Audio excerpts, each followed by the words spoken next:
Are you good? Okay, and then you right there. Hello. Hey, hey, y'all ready? All right. Good evening. Sorry, y'all, we had some things that we had to take care of before we got on here. But anyway, we're going to get ready to start with this here show. My name is Ira Warren. And my name is Divine Warren. And together we are as one. Hello. So how y'all doing this evening? I hope that y'all are doing great and they're doing wonderful. I know it's late, but hopefully y'all will get something out of what we will be discussing tonight. So, honey, you want to tell them the topic of tonight? Tonight's topic is friends or frenemies. Ooh, that's a deep subject right there. So you can go ahead and kick it off, honey. Go ahead. Oh, okay. It's friends or frenemies. That's the topic. If somebody's a friend, they should definitely be easy to spot. It shouldn't be like you have to look around, you have to search or, do magic tricks or something to try to find out who your friends are. Right. It should be definitely someone that you can, see right before your eyes when you think about it. I think in this present day and time, let me back up a little. When I talk to people, it's funny because they'll be like, so-and-so is their friend, but when they start describing, like, some of the traits or some of the things that have happened to them with these particular people, it sounds more like they're almost damn near an enemy as opposed to a friend. Right. Like I said, they should be easy to spot. And some of the traits that, just the traits that should be able to be seen with someone that you consider your friend. I'm just going to name a couple right now. It's someone that loves you unconditionally. It's not conditioned placed on the feelings that they have for you. They love you because you're you. Mm-hmm. Reciprocity. What you give back to them, they give to you. But it doesn't necessarily mean that it's coming back to you the same way that, you gave it to them. If you love and care for them, they love and care you back. Care for you back. I'm sorry, I'm a little tired. That's okay. Reciprocity, like I said, that's what I just explained. Someone that is caring and empathetic towards you. They care about your feelings, what's going on in your life, everything, your struggles and everything. They're empathetic, they want to see you strive and be the best person that you can be. Right. You miss them when you're not around them, and they miss you when you're not around them. Yeah. They stand up for you. They're that person that they never want to say goodbye because they want to see you again. Right. Goodbye is like so final for them. They don't even want to say goodbye because they actually want to see you again. So they'll just be like, "We'll see you next time" or something like that. And some of them could actually be closer than family to you. Yeah, friends can be closer than family. I'm just going to go back a little bit. I know y'all remember that group Houdini. Friends, how many of us have them? Friends, the ones that you can depend on, the ones that you associate with, that you have a bond and you have a tie, you have a link and a union with. You have that bromance. That means, y'all tougher than leather. Nobody can separate you. But we have to understand, even in friendship, we're not going to always agree on things. But we should always have an understanding that, how you feel about a particular subject or how I feel, it shouldn't, tear our relationship or our friendship apart because we have two different ideas or two different opinions about how we feel about a matter. So we have to be real careful, with that. And I just feel like in this day and time, like I said, on the last show, hubby and I, we almost half of 100. I think a lot of people throw that friend word around, just like they throw love around. True. And so we have to, really, really, really be careful who we call a friend. Because you can call a person an associate, somebody that you work with, somebody that you see every now and again. You don't see them all the time. But at the same time, you have to be really, really careful when you call someone a friend. Is the loyalty there? Is the trust there? If I tell you something, you're not going to go back to Keisha and them and say, girl, I'm going to tell you, but don't tell nobody, Or they use words like, this between you and me. Don't say this and this and that. Now, if someone comes to me in confidentiality and say, listen, Ira, I need to talk to you and I want to tell you something, I'm that friend. I'm not going to go back and tell everybody in the world what we discussed. Because you saw a friend in me to lean on me. Just like I had a really good friend that called me a couple of days ago, and it really touched my heart because she saw me as a friend. You know, she said, I really need to talk to you. I need to throw some stuff at you. You know, can you pray for me? And people watch you and they look at you and they see what kind of person that you are. And I've had a childhood best friend. I mean, this girl has stuck. Her name is Frenchie Watson. She has stuck with me through thick and thin. When I didn't have nowhere to go, she would hide me and my children in the closet, feed us sandwiches. I mean, she was there for me, and she uplifted me. She always encouraged me. You know, she said, Ira, you have so much in you. And she said, even though you've been through a lot, you have still have a lot to give and to help other people. And to this day, she still encourages me. She's like a cheerleader. She said, come on, Ira, you can do this. And those are the type of friends that, you know, you want in your life. Now, when I first moved here, only friend, not that it's a bad thing, Kia, which is my husband's best friend, and my husband, they were my best friends. And I was just like, you know, I'm a people person, you know, what am I going to do? I want a friend. You know, I don't have to have a whole bunch of y'all, you know. And I was telling one of my really good friends today, which is her name Zarina, I was telling her this, I don't have to have a whole bunch of friends. I don't have to have a whole bunch of y'all. Because things get a little complicated when it's a bunch of females. I don't have time for all that. But with that being said, it just feels good that, you know, yes, she's a single woman, because everybody would like to point that out. And yes, I'm a married woman, but there is a sistership between she and I.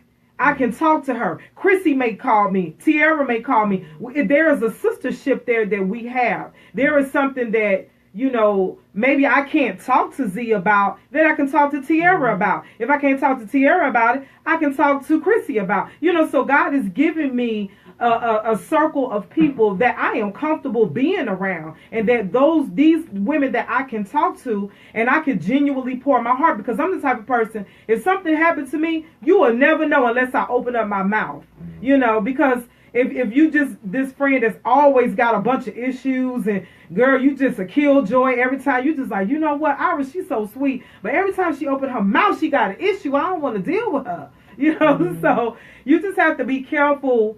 You know, who you are to yourself is going to deflect who you're going to be towards somebody else. That's true. That's so true. And my wife, she touched on a lot of points. Like, she was talking about loyalty. She was talking about her friend Frenchie. And that's what you want to have. Like she said, you want to have someone that's loyal to you. You know, someone that you can completely be yourself around. You know, I don't really think it's a good thing if you consider somebody a friend, but you got to curb what you say. You have to curb how you act. You know, you have to, you know, be other than yourself. You know, it should be someone there that just actually accepts you for who you are. You know, is there for you, like my wife just explained. You know, someone you can call out to. You know, someone that you know is like your advocate.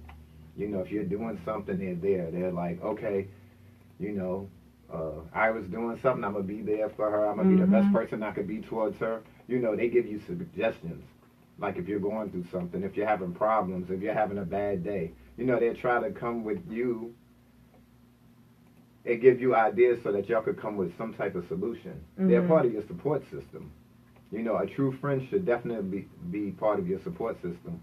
And y'all might even have similar beliefs or values, but that's not necessarily the case all the time. And just because y'all don't have similar beliefs and values, it doesn't mean that they're not a true friend. Because you have to keep in mind, we all come from similar places, but that bond, that connection that we have is what brings us together. Right. As true friends. Yeah, because you can have a circle of friends, and you know, and you want to see sisters and brothers come together to have that closeness and that community, that unity, you know, so we all can work together and do things. But unfortunately, this is where the frenemies come in at. It sort of kind of remind me of the story of Job when he was going through his situation and his friends was like, Even his own wife was like, why don't you just curse God and die? You know, those are the type of friends, I call them Judases. You don't need them in your circle. You don't need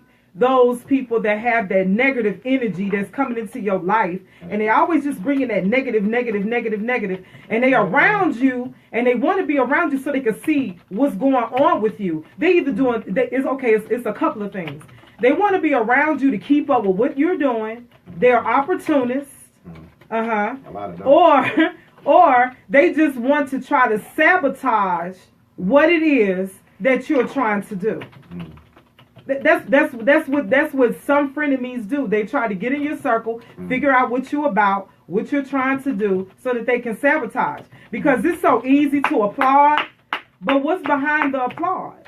You know, you smile in your face. You know that song by OJ's. You smile in your face, and then the next thing you know, they want to take your place. If you listen to that song. Listen to that song. That song is so true. Now, come on, y'all. That song was what, written in the 70s? You know, it was way back there. 73, 74. Yeah, it was. And those songs that was written back then, they was trying to, you know, give us heads up about some things that we would endure now. Yeah. So we can't be, you know, naive about, you know, friendship. I think that you don't hear too much about men, you know, getting into catty situations. I think men are more competition ego based, whereas females, I think we're more. I'm not saying all of us. Now, don't get me wrong. I'm not saying all of us. You know, we can be competitive, but at the same time, you know, you want to see what this person got on, what she looked like. Oh, she got her hair like that. I'm gonna go get my hair done like that. So you see these people that are carbon copies. They're not authentic. They're not who they say that they are, because they're trying so hard to be like you. It's almost like those apps where you can make your hair the way you want it to look. You can put your eyes on. You know what I'm saying? You can make this avatar. You can make this person what you want them to be. And that's how a lot of people do. They try to bite off of you and try to become you, and you're not them, because you're your own blueprint. God created you the way he wanted you to be.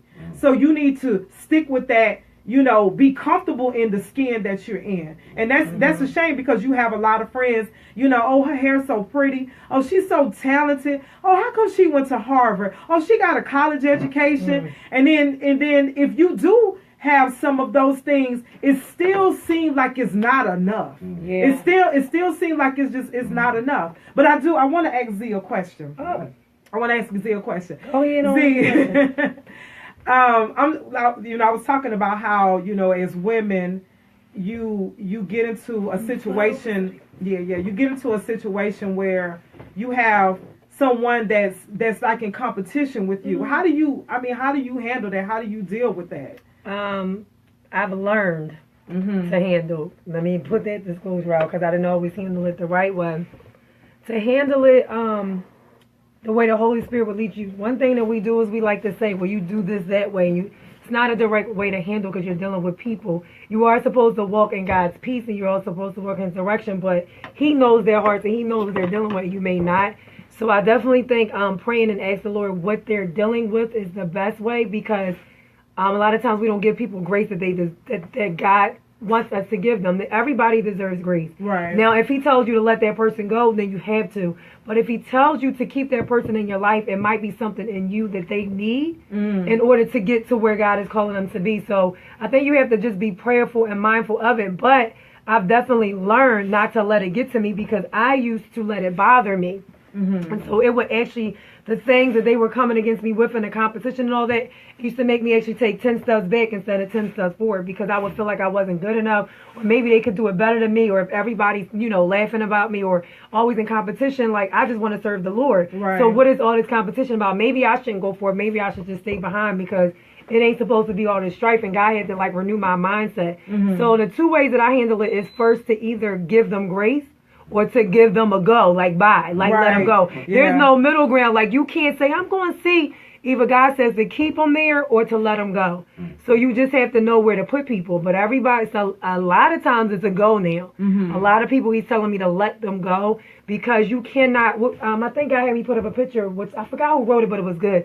You can't be in covenant and competition with people. Yeah, that's so good. if we're friends, marriage, whatever, and this is a covenant, then we're supposed to be in covenant. If we're in competition, something's wrong. Right. And so if we're in competition and covenant, that in itself is going to be a battle, and I don't have time for that. Because now that's going to like knock me off and take me and drain me. It drains you. So I'll let you go real quick. Before I was a holder, but now I'll let you go. And that's good because, you know, you can have those toxic, you know, relationships. Like in 1 Corinthians 15:33, it says, do not be misled by bad company. It corrupts good character. It corrupts you. So, you know, you trying to hold on to them in hopes Jesus, they going to change. Some people just don't change. Because my husband taught me this. He taught me this. If a person continuously do something repetitiously all the time, they feel like they're not doing anything wrong. But you see it as, what's wrong with this person? What is your problem? Why are you competing with me? You know, it's just like we're part of the body. We are all part of the body doing different things, but we're all moving towards the same goal. So it shouldn't be no competition. But it's like that. It's like that. Like you said, you know, she was saying what I say. You know, someone continues to do something on a continuous basis and they've been doing it their whole life. It's a part of them. Yeah, it has become a part of them, so they don't look at it as being problematic. You know, they just look at it as, well, I'm being myself. Either you accept me or you don't. Or they might not even give you that benefit. They just might continue to do what they're doing. So, in tying into that, a true friendship is one that has love and dedication. And it takes time. It's not going to be automatic with everybody. You know, you could become friends with one person and you could become friends with another person. It could be totally different. But the love and dedication is still there. But the road leading to that, it might take longer with one. It might be shorter with, you know, someone else. It just all depends on people and circumstances. And a true friend, they disarm you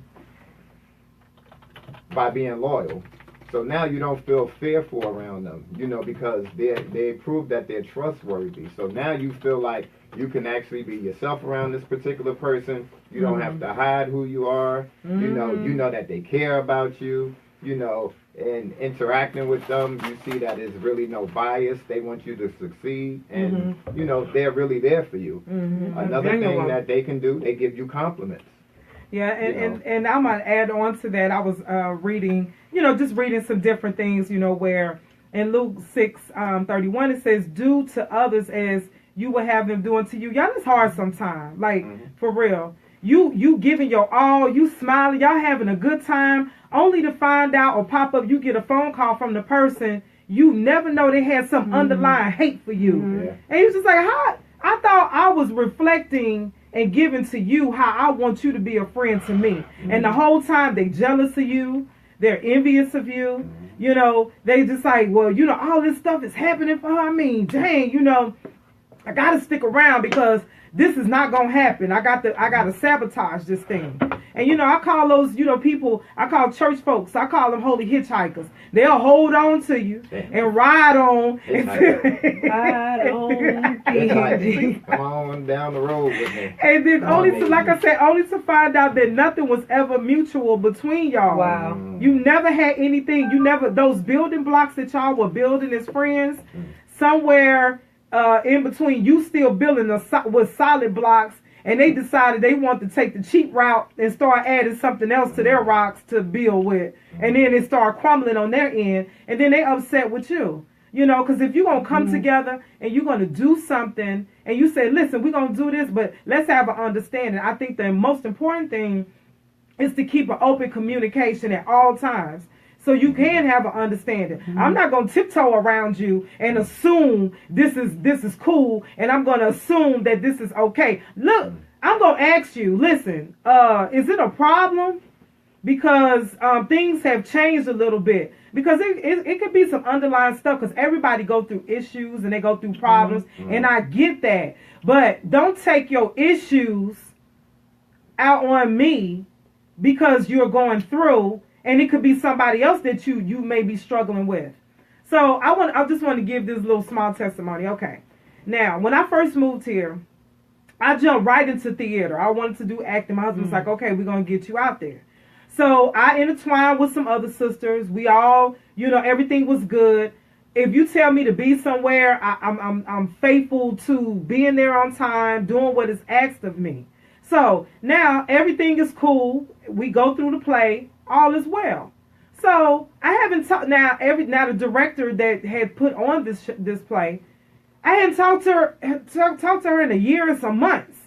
So all of a sudden you call me out the blue. I never knew you had an issue with me. Never knew you had an issue with me. So I'm sitting up here, I'm dumbfounded. Like, what? Like, who? Well, you. I mean, it was just a finger point. You. And so I'm asking you, well, what did I do? And I'm apologizing. I'm quickly apologizing. Like, well, if it's something that I did wrong, I'm sorry. But that wasn't good enough. But you want to keep going on and on and on. But you never told me what your problem was with me. So it's still an issue to this day. It's still an issue because it's something deep rooted in you with this jealousy thing that God is elevating me. I'm not elevating myself. Right. So That's now right. you see me going places and you see me doing things. It's not because of Ira. Now, if I was back in Texas, I had the eye syndrome. I built these massage businesses. I had this candy store. I work for the military as a youth minister coordinator. So Renell had the eye syndrome. I had the eye-itis, and the only thing could take care of that is Christ to get rid of all of that. So as a friend, you have to die to yourself. You got to die to yourself daily because everything is, nothing is really about you. But if it's dealing with you, yeah, it is sort of kind of because God is he's building your character. He's building you to be the Christ-like person that you need to be. So people have issues with you and they won't say nothing, and then when you address the issue, they go through this. Now, if I'm on your street and I'm on your corner and I'm knocking at your door, come clean. Just say what you're going to say so we can get this, clear the air so that we can keep it moving. Let's keep it moving. And a lot of times people don't want to, do that because you once was a friend, but now you're a friend of me. Wow. Yeah. You once were a friend, but now you're a friend of me. That's good. Yep, your friend should be somebody that compliments you, not compliment just by giving you a compliment. I mean, compliment you. It shouldn't, be no negative feeling when you're around them or talking to them. Like Wifey was just talking about. They should uplift you. Right. It shouldn't be about tearing you down. Somebody calls you out the blue, tell you they have a problem with you. You feel as though you didn't do anything. Then you ask them, they can't even tell you what it is. They're not even being honest with you. If they were honest with you, whoever the person is, or it could be another situation. If they're being honest with you, they would be able to tell you what's going on. They would talk to you. Talk to you in front, while they're talking to you on the phone, let you know, well, this is the issue I have, if it's a true friend. This is the issue I have with you. How can we resolve it? How can we get past it? That would be the course that it would go. But if they're not a true friend, they might just try to hold some negative illusion, over your head to make it seem like you did something wrong and you didn't even do anything wrong. Right. And some friendships, could actually go stale. It doesn't even have to be anything that one of the people did. Everybody is not in your life for the duration. Everybody is not in your life from when they meet you is going to be 100 years or something like that. No, it's not the case with everybody. So enjoy them while they're there. Be the best person you could be, best friend that you can be while they're there, and spend time together. This is some more stuff that I would tell people to think about when you're talking about a friend. We're talking about friends and frenemies. The toxic part of a relationship that could come in. Let me just say this. Ask yourself, are you happy when you're around them, and are they happy for you? Because a lot of people say they for you, they happy for you, but you could just look at their face. Yeah. You tell them when there's something good about you, and you could just automatically see, like, their whole facial expression changes. Yep. So that's something to pay attention to. Do they love your personality? Are they someone that you can go and confide in? Do you trust them? Trust is a must when it comes to a friendship, relationship, or anything. You have to be able to trust a person that you call your friend. If you don't feel as though you can trust them, they may not be your friend. That's right. You know, they That's should right. be somebody that you can go to for relationship advice or life advice. You know, if they see that dude is doing you wrong or girlfriend is doing you wrong, they should be able to tell you without any animosity brewing. You know, because they're looking out for your best interest, whereas the person you're dealing with may only be looking out for their interests. Right. You know, they are there when you need them. You know, they make time for you. Another thing that I notice when people say they're your friend, they be like, yeah, I'm your friend or whatever. Look at this. Do they keep their promises? Do they believe in you when you don't even believe in yourself? You know, that's when you really know somebody's your friend. When you're down, you know, you're feeling negative about yourself. Like when me and wifey used to talk on the phone before she moved here with me, and she used to tell me stuff about, you know, her and her past, and we were friends first. And I used to be like, wait a minute, you can't blame yourself for the actions of somebody else. If somebody was deranged mentally, you can't blame yourself for them being deranged mentally. You know what I mean? So you have to look at the whole picture. Yeah. And then being a friend, they really be honest with you, you know, and tell you what it is. And, you know, how things really are, not, you know, what you have in your mind. Because sometimes you need somebody to be there for you, you know, that you can confide in, that brings some clarity to a situation. And also I think that before you decide to be in any kind of relationship, work on your insecurities. I think that's hard, because if you got some past stuff you haven't dealt with, and all of a sudden I look at Z and she triggering me, oh, you remind me of it, you know, and all of a sudden I'm just wilding out on her, and she looking at me like, girl, what's wrong with you? You know, because a lot of times we have those deep rooted insecurities or hurts where someone have hurt you really, really bad. Yeah. And then all of a sudden the tables have turned on you, and you had nothing to do with what somebody else has done to you. So you have to deal with your own insecurities. I want to be a good friend. I always sit back and say, you know, Ira, what can you offer to this person? If I'm still struggling with envy, jealousy, or whatever's going on with me, then maybe I need not to go and friend this person. I need to get somewhere and get some help for myself. I need to work on me so that I need to be a friend to myself. I need to love me. I need to work on my insecurities. I need to work on, you know, and I'm the type of friend, man, I give you the shirt off my back. I'm going to make sure you good. You know, if I got it, you got it. I remember when my best friend, we had made this pact. And they had some scissors that came out years ago. You could cut a penny and all that craziness. So yeah, it did work. So I have got this penny. I said, Frenchie, look, if I got it, dog, you got it. She was like, yeah, bet. So I cut this penny, and to this day, Frenchie still got that doggone penny. And I meant that from the bottom of my heart. So if I went and bought an outfit, guess what? My sis had an outfit. If I had a couple of dollars, she had a couple of dollars. And everybody everybody knows that about me. I'm going to make sure everybody is good. Because why? I have the concept in my mind that I'm not my own. But at the same time, I got to be careful, because I don't want you taking advantage of my kindness either. I don't want you duping me and you know, say Ira do it. And that's how it was when I lived in Texas. Everybody knew I would do it. That's right. Everybody knew that. It was like, you know what? She ain't gonna say no. Girl, go on over there. You can cuss her out and kick her and spit on her. She gonna forgive you and still give to you. And that's how I am. I'm really that way. But you can't do that to me now. I mean, you can't just spit on me and run over me now. All right now, girl. You know, so it's all right now, girl.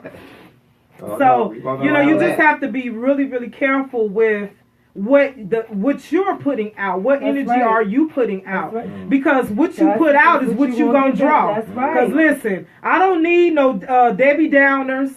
I don't need no a child. I just can't. I can't. You got this whole new jam going on. I can't. Well, the Bible says I can do all things. So if I can, I will. So it doesn't matter with me. So I don't like negative people around me, because I definitely can feel your energy. And another thing I think that's good for you as a person to have is a spirit of discernment. because God don't steer you wrong. What's in your gut about a person? Because I'm the type of person, I'll be like, nah, they gonna get it. They gonna work it out. It's gonna be cool. It's gonna be cool. And then as time go on, you build this relationship with this person. And then it's kind of hard, because it's hard for me to pull away from people. Especially if I've built this relationship with you. And then I found out that you was a fraud. You was wearing a mask and you was doing all of these things, But I'm the type of person at this point in my life, I don't need to learn nothing else I don't need to learn anything else from a friend of me. You are what you are until you decide you want to change. So if I say, listen, I keep you over there, and if I see you, I'm gonna show you some love. We cool, and I'm gonna keep it. You go your way, I go my way. And it's not that I'm gonna show any disrespect towards you. I'm gonna speak to you. So I just think it's really important, because it was deep. When Jesus was saying that, he is that friend that stick closer than a brother. Because you're going to have family members, that you thought that you was cool with. But I have friends, that I'm more closer to than, family members. And I thank God for those connections. Go ahead back. Wifey hit on that discernment and being a friend to yourself. Those are two very important things that you need to know and need to do. You need to be able to see, the angle that people or the way people are coming at you, and you need to be able to be a friend to yourself first so that you could be, a friend to someone else. So another thing that I want to say, I'm still just hitting on all the things that I'm saying, friends, and it could be more. I have a couple more, but it could be more things than what I'm saying. I'm just going down some of the list of some of the things that I think, someone that they remember important dates in your life, they remember your birthday, they remember if you got married, they remember special events that took place, that's another thing that friends are real friends. And they show up. Yeah, that too. Yes. Someone that is non-judgmental. And they can tell you how they feel, but if it's consistent judgment, then they may not be your friend. That's right. Yeah. Someone that can joke and laugh with you. Someone that makes you feel happy when you're down. I kind of talked about that earlier. A soundboard. Like, say if you have a new project, say if me and wifey have a new project, or, something we plan on doing the show, we might run it past somebody, or we run it past each other, because we're each other's friends as well. She's my best friend and she's my wife, so we could bounce it past each other so that we could come up with new ideas of things to do, new ideas for the show and stuff like that. And true friends, they'll be your friend regardless to what you have. If you don't have any money, if you don't have any clothes, they're not just with you. They just not running with you because you got on all the latest fashion, or they not just running with you because you got a stack in the bank, or a couple of stacks. They with you because of you. Right. You. Not everything you have, not because you have whatever it is that you have, the latest car, whatever. They're with you because of you. They will never sell you out or abandon you. If when you're going through trying times, all of a sudden you look around and ain't nobody there but you might be your only friend. That's right. You know what I mean? They know the importance of your private time, because a lot of us may be going through stuff in our lives. Jobs come up, kids, it could be some confusion going on somewhere, and you might need some woosah time for yourself. And they understand that. They don't feel neglected or anything if you take some time out for yourself. And the reason why they don't feel that way is because they respect you. They respect your boundaries, and they value your friendship. They should ultimately be helping you to find out who you are, allowing you to become a better person, growing with you as a person, growing with you in your relationship, your friendship together, and they enhance you. And one last thing I really want to say just about the friend part. I'm going to hit on the frenemies too. But the last thing I want to say about just the friends part, a friendship can't be one-sided. It sure can't. That's not a friendship. That's more of a dictatorship. It can't be one-sided. If she wants to do something, you want to do something, y'all could come together with your ideas, and then maybe one week y'all could do something together what she wants to do. Maybe the next week y'all could do what he wants to do. It shouldn't just be that one person is just dominating every aspect of the relationship, because if they need to dominate every aspect of the relationship, maybe they might just need to be by themselves. Right. And I want to say this too. Okay. Now I do a lot of stuff. Okay, that's true. I've always been that way. But I keep going back to Zarina, and I'm gonna say Sheena too. Now Sheena and Zarina, they know we friends. We understand our sistership. We get that. But we understand when it comes to ministry and when it comes to business. Because a lot of times, because we friends, we aces, all of that, we kind of, intertwine business with our friendship, and it can mess it up. True. But if you sit down with your girlfriends, your homeboys, or whatever, and you sit down and you get that understanding from the top, things are so much easier. So if Sheena comes to me and she said, Ira, we got this event and we got this, after the event, we chop it up. We like sisters and whatever. But Divine would tell you, when we have these events, I go to work. I don't go there and be just like, girl, who was that? What's you that? I don't call her. I don't ask her about who she connecting with, this and this and that. I go there. I do my part. I go home. And that's how I am when I go to church. And it's the same way. If you're in ministry with someone, if you're in ministry with someone and y'all doing two separate, y'all entities by yourself, and then you're doing stuff, together as a whole, you come to some understanding what your part is. So then that way you won't be clashing into each other and it won't be any conflict.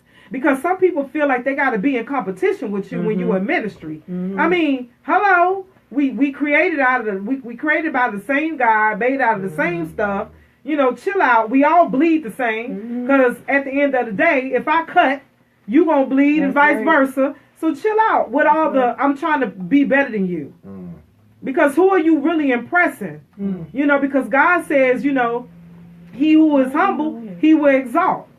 So if you trying to exalt yourself before time, he gonna give you exactly what you. This is what you want. Here, go on, take it. Just have at it. It might not work out. Because it might not work out. Because what people have to understand is there's nothing new under the sun with anything. There's nothing new under the sun. We can't reinvent the wheel, but the way God gives things to you is unique.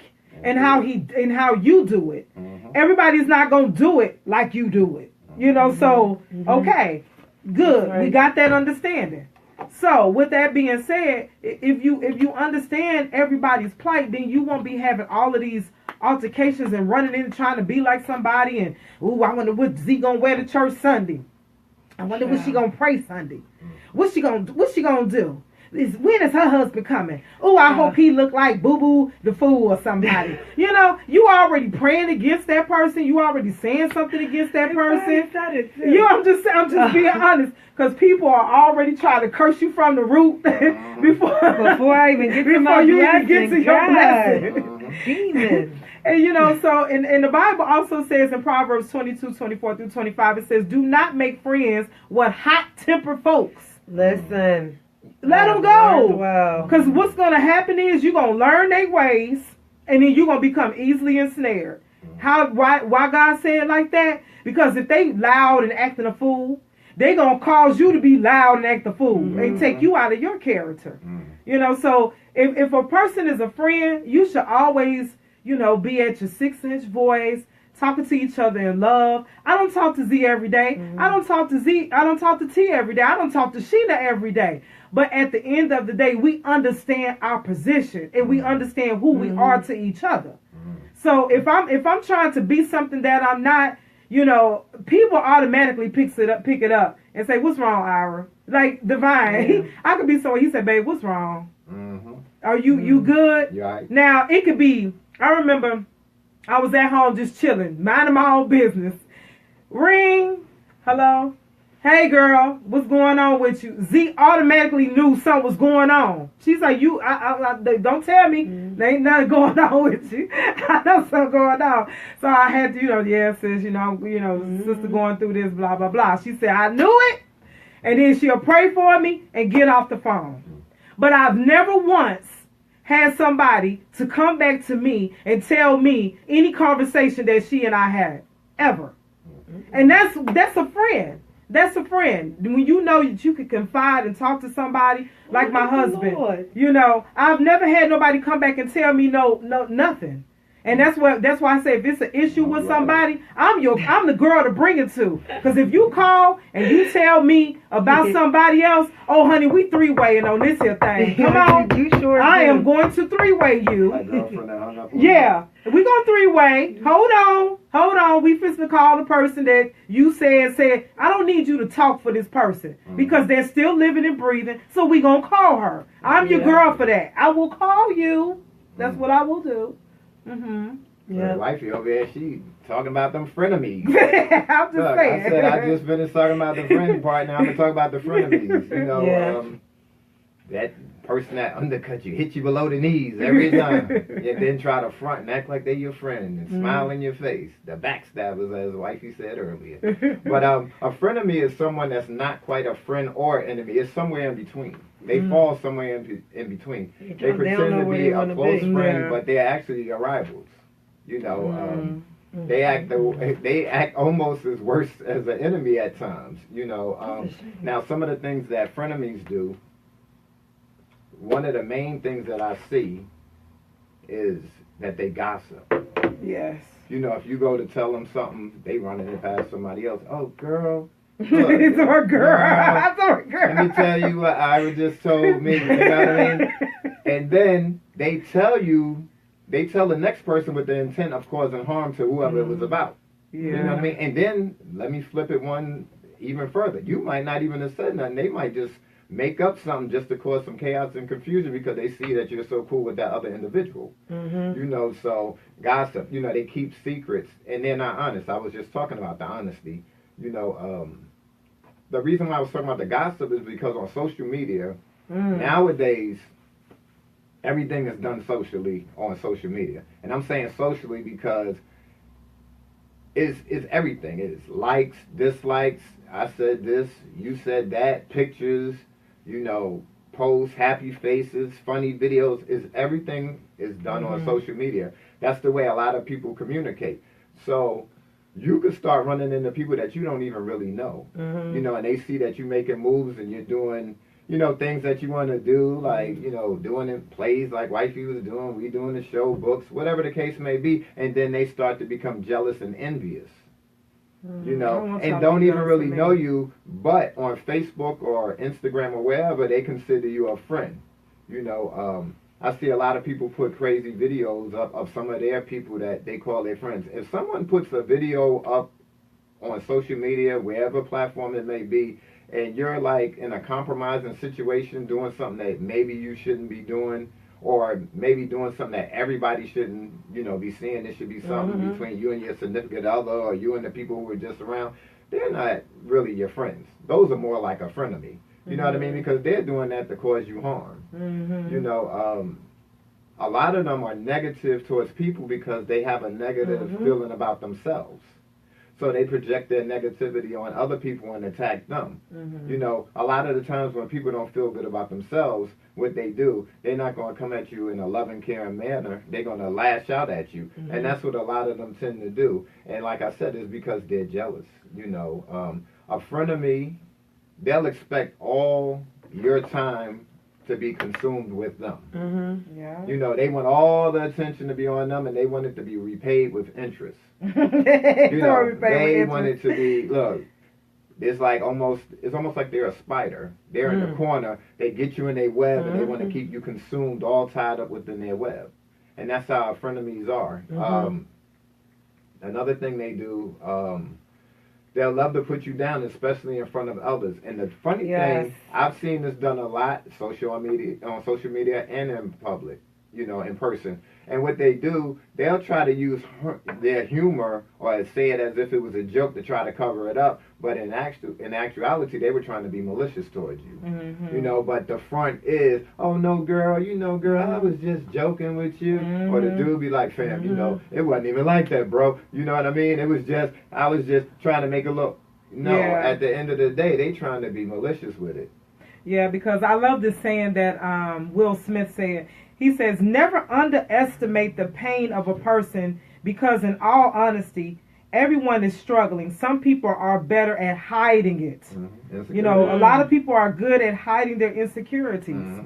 And it was another quote that he said, if you wasn't, you know, present in my struggle, and he was Don't saying pop up something. now He said, when "Don't I'm pop up, benefit." Yeah. don't pop Yeah. up." You know, in my future when everything is going great. Mhm. You know, so and that's Yes. how it happens Trust a lot me. of times. You gonna have people. They like popcorn. They be like, you ain't heard from them. They ain't talked to you, but all of a sudden they They're sending your you a biggest friend fan. request. Now they're your biggest fan. Just like, okay, I'm gonna say this now. I posted, okay, me and Honey's anniversary was Monday. Man, I got 200 and some. I mean, everybody got the likes, the loves, the Oh, hearts. man. Woo! But when I say we getting ready to do a show and we getting ready to try to Green help light. ourselves Mm-hmm. and help Green y'all, light. Crickets. child, please, you ain't gonna get no 200 likes on that. Why? That's Because crazy. That's why? a good Because point. well, maybe you say, well, I'm not interested in what y'all have to say. Mhm. That's I a just really like good y'all point. pictures. Oh, Ira, you really happy? I mean, Living you moved vicariously up there. through Yeah, mean, you they done like your moved up pictures. They there. like your pictures. You done moved Wow. up there, you know, with this man, and you say That's you in crazy. love. Okay, whatever, all right. But you can almost feel it. The tension. You can No almost doubt. Wow. feel the tension. No doubt. You know, because everybody is not going to be happy. Like my husband, you know, we had an understanding. He said, listen, Ira, you know, I ain't talking to these women like that, da-da-da. All of a sudden, they fell off the map. Oh, yeah, I'm definitely. They were saying hello to me, and I was saying hello to them. Mhm. I said, I'm not catty. I'm not no jealous woman. I don't be saying, well, let me see your phone. Let me see what you're doing. I'm not like that. We don't have that type of relationship. You know, because we lay everything out on the table. He told me, Devon said, listen, you know, I don't want no dudes in your inbox, you know, talking about this and this and this and that.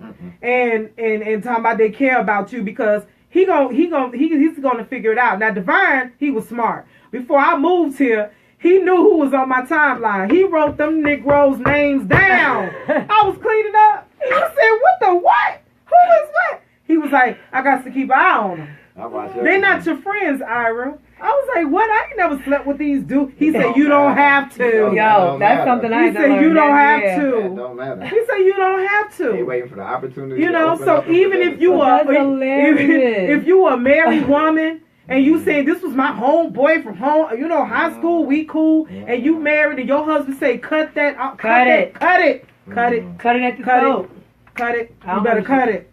You know You what's know. funny? You was finished, babe? I don't Yeah, mean he to said cut you you finished, off, babe. but you know what? Hold on. This is what's funny. If you ask most men, 90% of men will tell you, or it might be higher than that, will tell you that they can't just be friends with a woman. Now, the some that do say that they can be friends, it doesn't necessarily mean that they don't see you in a sexual manner. Right. That's not what it is. They can still see you in a sexual Yeah. manner, but being that they know that you're in a relationship and they see that it's going, you know, a little smoothly, or they see that it's going good, they'll be like, okay, I'm going to fall back. I know something eventually is going to happen, or, you know, something may take place that I could ease right on in and be that loving, caring friend that she thinks I am or is expecting me to be, and then that'll be my opportune time to hit. Yeah, be You know careful what what I you mean? That's how it confide. be. And, you know, like, Yep. she had spoke on one of the shows we was on. I had told her about a particular dude, and she was like, "No, it ain't even like that. I know this dude since blah blah blah." I'm like, "Listen, the dude like you. I don't care what you say. You know what I mean? I could see. You know what I mean? It don't take much for me to see certain things. So I'm like, the dude like you. Oh no, it ain't like that. Okay." He tried to come at her later on down the line. She said right here, she'll tell you. Yeah, because he, Yeah. you know, sent some Wow. ungodly pictures in the inbox, all kinds of stuff. You know, so you just have to be careful with, you know, how you project yourself and how you present yourself, you know, to people. Because like my husband was saying earlier, you got to cut them off at the root. You have to cut Yeah. some people off. Mm-hmm. And you know, and a lot of times say, And it you might know, hurt. yeah. Like my mom said when she used to get ready to whoop my behind, this gonna hurt me more, and this gonna hurt Oh, you. I don't God, know you how. said that, I don't man. understand I- that part because I'm the one getting hit with this switch. I never But understood that anyway, I never could understand that saying, but I've had to let some people go in my life. You know, I had a friend, and it really, really hurt me because we were in ministry together, and we did some things together. And like I said, we're going to be transparent. Can I be transparent, y'all? Okay. And my oldest son was 14 at the time, and she hid from me that she slept with my baby. He was 14. Girl, you wait. I mean, What? I lost it. And we supposed to be, I mean, we were so close. We were so cool. and we were getting ready to go and minister. And next thing I know, I'm trying to figure out, because I was the type of person, if my house wasn't in order, I wasn't going nowhere to minister. And that's just how I was. I just didn't want to go. So I canceled where we was going. And I said, listen, I'm tired of all of this tension. Y'all need to tell me what's going on. Because I'm not feeling it. And there was that gut feeling. So we sat down and she was crying and she was just like, I didn't mean for it to happen. I said, what are you talking about? What are you talking about? And then when she told me, oh my God. And my son was like, Mom, I was trying to, push her off of me and it got aggressive. I was like, what? So I was just tripping and wilding out. So the frenemies, they come in all shapes, forms, sizes, it don't matter. And types. So you gotta be careful. So if God is giving you that, He give us all the spirit of discernment, but unfortunately a lot of us don't use it. So with that being said, you gotta be careful, because I've had a lot of encounters with so-called friends. I remember one time I was staying with a friend, and I was sitting on one couch and she was sitting on the other couch. Now she texting a girl that's supposed to be my friend too. So how about this? She's texting, but the text that she was supposed to be sending to the other friend, she accidentally sent to me. And she was dogging me out. She was like, this so-and-so this, and this so-and-so that. And I was like, oh yeah? Really? And my heart broke. I was so devastated. Your baby.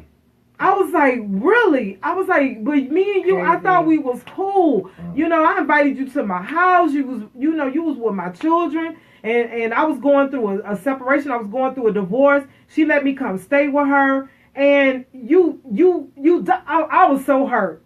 And our friendship was never the same. It was never the same, ever. We're going to go a little longer than 10:30. But like Wifey was just talking about, frenemy's goal is to push you to fail. She saw she was going through some stuff, and look, she sitting there sending a text to somebody else, talking and end up coming back to her. That's funny. Another thing that it's funny, but it's not funny. But it just shows you how people could be, even right in your midst. Another thing that frenemies do, they intentionally sabotage things, or they discount your dreams and aspirations. Basically, they're dream killers, because they don't want to see you go further than they're going, especially if they're not doing, things that they're really trying to do in their lives. Some of them will be brutally honest, but they're being brutally honest to hurt you, not to help you. It's a good thing to be honest with somebody, but if you're doing it to be malicious, how good is it really? A lot of them are basically your competition.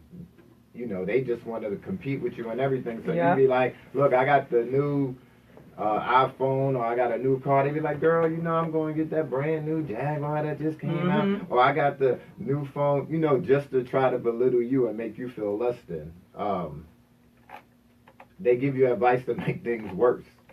They'll be telling you, like, girl, if it was me, dude, if it was me, I would do this to my girl, or I would do this to her, or I would do this to him. And what they're trying to do, it could be all kinds of stuff. They could be having ulterior motives. They're trying to tell you that, so maybe they could get with the person, or to just make your relationship fail or your friendship fail with someone else. The ulterior motives, like I said, some of them just can't be trusted. They may even try to make you feel like everything you say or do is wrong. So that you can start to second guess yourself. And it's a waste of time and mental energy, and it's also unhealthy to be in relationships with people like that, because it drains you. It's toxic, and when you're around something toxic, it kills stuff. It's like if it's some poisonous gas, it might not kill you now, but if you stay in a room with the toxic gas over and over, or for a long period of time, sooner or later it's going to kill you or cause you to have problems in your life. They ride with you when it's beneficial for them. A lot of them could be self-centered, and they just want what they wanted. So when they see that you rolling, you got a lot of stuff going on, you may be around famous people or getting money or whatever, they trying to slide, ease their way right in there so they could be right along for you. Right along with you for the ride when they're not even doing anything. They use you, basically. Yeah. I like this what Alicia Harvey said. She said, man, people be killing dreams and don't even know it. Mm-hmm. She said, I'm like, bruh, let me be great. And people don't want you to be great. Nope. They be like, they want to be the great I am, you know. Mm-hmm. And that's how it is, you know. A lot of them have that.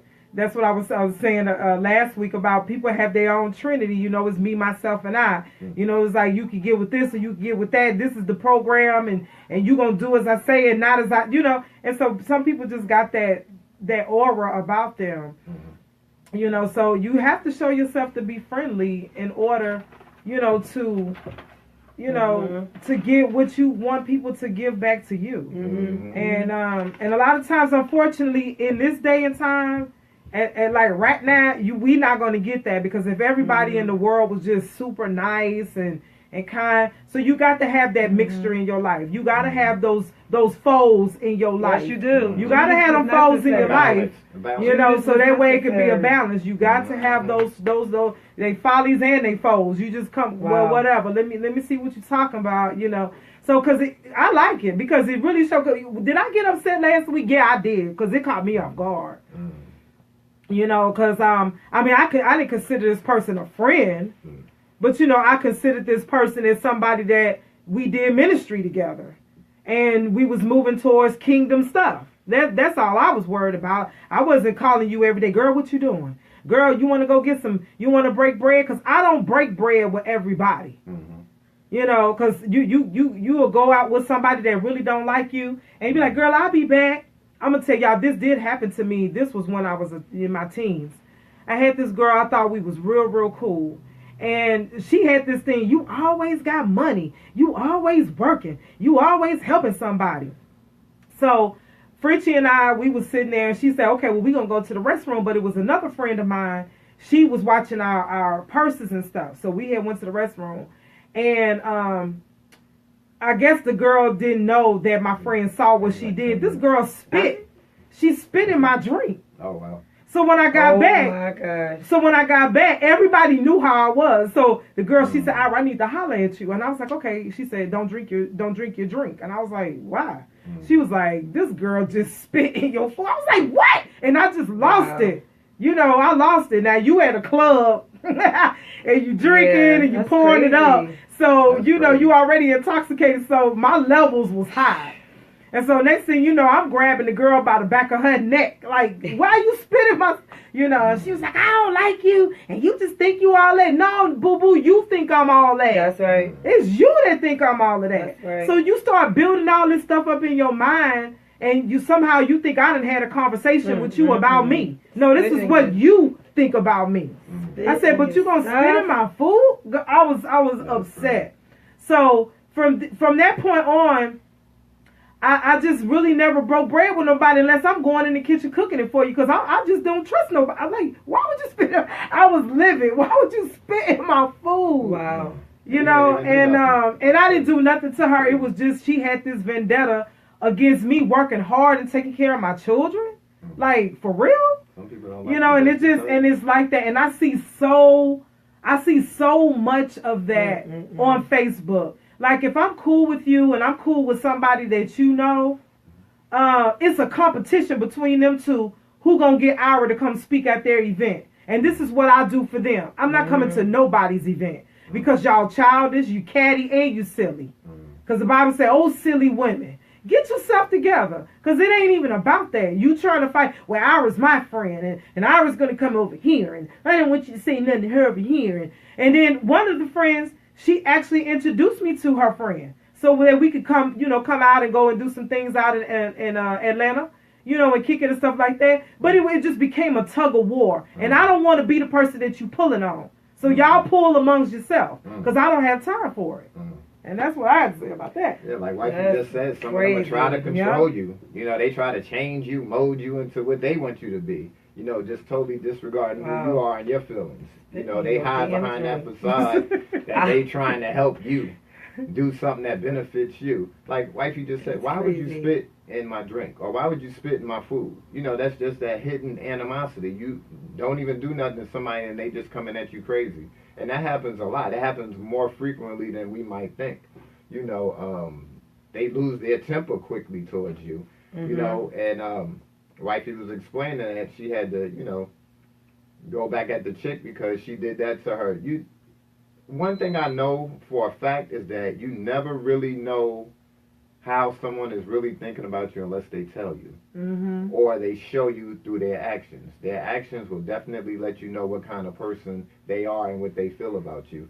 You know. Yeah. I want to ask Z a question. Yes, ma'am. Since I want to ask you this, I know you've done a lot of things with a lot of people, and ain't no need of me just beating around the bush about that. You've done a lot of things with a lot of people, but how do you deal with the fact that, you know, once people have done something to you, and then y'all break apart, and then they come back? So how does that set up? I mean, how do you, you know, do you? I have that situation. Yeah. Honestly, how do I handle it? Yeah, how do you handle it? With care.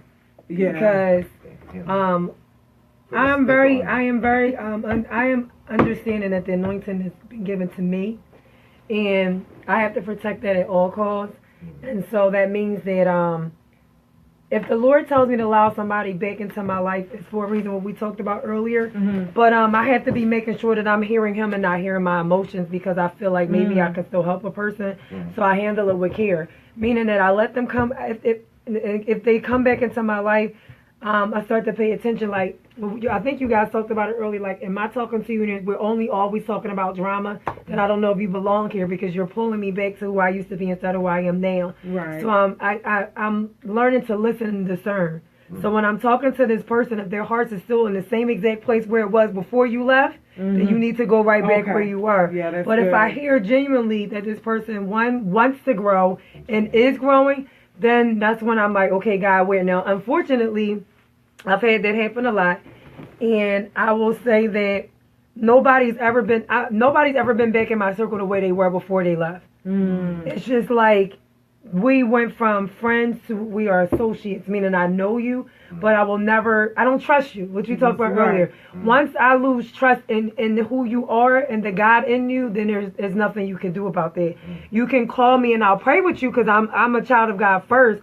But all that extra stuff, like, I actually had to be warned, because I was starting to ease back in with somebody, and God warned me 3 times, this is recently, and said, watch your association, because where you're going, they can't go. He already separated us before, so what are you doing? Like, you can't get caught up in this emotion of what was. You have to look at what is. And this person still don't want to grow. Right. And you do.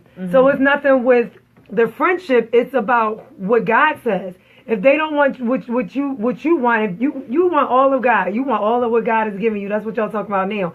If they only want some and I want all, that's a problem. Right. That's an issue in itself, because we on 2 different pages. It's like, one up here and one down there. I don't got time to be pulling you up. So I would say I handle it with care, but I'm being honest. Nobody has ever come back in my life and been able to have that spot when they left. I've never gotten back to that place. Right. And I don't think I ever will. And it might be wrong. Lord forgive me. But once I don't trust you, I just... I don't trust you. And I want to backdoor what you said, Z. Proverbs 27, 5 through 6, it said, better is open rebuke than hidden love. Wounds from a friend, can be trusted, but the enemy, it multiplies. They come and they give you a kiss. Like, it's cool, we good. So it's better to go ahead and just give that open rebuke than to try to, try to cover it up with love and oh, it's okay. She'll change. I'll just say something right, and then they'll just keep giving you that. They say the enemy will give you multiple kisses. Yes, come on. They'll keep giving you them kisses, and you'll be like, well, I guess That's she'll right. be all right. But we have to be careful, who we give ourselves to. It's the same way with a marriage. Yeah. It's the same way with a marriage. It's just like when I met Divine, I was terrified. I was like, man, I'm moving up here. Is he gonna hit me upside the head? Is he gonna kill? And I just had all kinds of, because I had so much hurt. And it goes back to that rejection, Tiara, you and Z was talking about. It goes back to that. Yeah. So I was dragging all the rejection and the hurt from past relationships and all the way up here. and looking at Divine and wait for him to do that, and he still ain't done it yet. So I guess I'll just be waiting. And that's how it is. You know, you want someone that you can trust, and I'm glad that I have solid a solid marriage, and I'm glad that I have solid sisters in the Lord that I can talk to and confide in. I'm glad that I have that, because in Ecclesiastes 4 it says 2 are better than 1, because they have, because it's a good thing. They labor together, they doing things together, but they say if one of them fall, but the one can help up that one that falls. It says, but if both of them fall in the pit, they'll stuck. Yeah, we can't help each other up. And that goes hand in hand with whether it's ministry, business, our friendship, so we got to be careful how we handle each other. So I'm like this. Can't nobody come to me and tell me nothing about Z. What? Huh? Hold on. Let me call her, because I think you need to tell her something. That's just me. You can't come and tell me nothing about T. Tierra. You can't come and tell me nothing about Shonda. You can't tell me nothing about, I always get Shonda and Shonda mixed up. My mind. You can't come and tell me nothing about them. You can't even come and tell me nothing about Kia. That's my husband's best friend. She sat me down and talked to me. She said, listen, Ira, let me tell you something. She said, listen, now, and I'm looking at her. She said, you a nice person. She said, you too nice. She said, but let me tell you something. You got to get some tough skin up here, girl. I'm like, what? Because you come from, you a Southern chick, you got Southern roots, and you come on in, everybody. And I had to lose a little bit of that, because when I first moved here, and I told a girl, listen, I want to do some stuff in ministry, and the first thing I heard, well, you're just trying to get in where you can fit in. You're not even from here. What you know about Philly? You ain't this. I was like, what? And I came home crying. My little feelings was hurt, and my husband had to tell me several nights, days, weeks, you got to toughen up. You're going to have to get some tough skin, because your feelings going to get hurt quite often. I'm sorry this ain't Texas, boo-boo. Yeah. But tighten it up. Get yourself together, because your feelings is going to get hurt whether you in business or ministry, Ira. You're going to have to get it together. Stand up for yourself. Don't let nobody run over you. He said, but at the same time, he said, Ira, it's different. You can't compare Texas to Philly. And I was like, okay. So. Wow. Yeah. Look, they have that Southern love. Yeah. We have them steel hugs. Steel hugs. Break bones. If you're not strong enough, you'll be crushed up this way. But Z was talking about something, and I just want to say this. The way people treat you will show you what they really are to you, a friend or foe.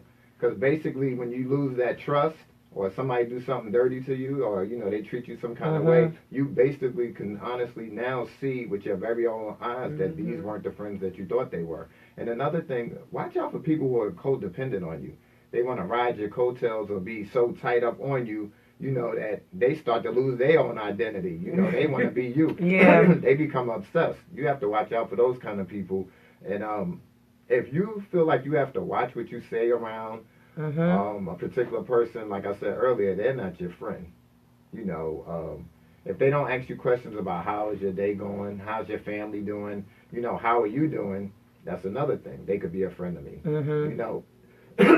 If they don't make time for you, or they make excuses, like when you want them to go somewhere with you, they be like, yeah, girl, I'm going to go, or yeah, I'm going to go with you. They never pop up. But then when they have the event, or they want you to do something with them, they expect you to be there before the time that it even started. Maybe an hour previously, and they might want you to help and come there with ribbons and all kinds of stuff. But when you ask them to come somewhere with you, or you want them to do something for you, it's like crickets.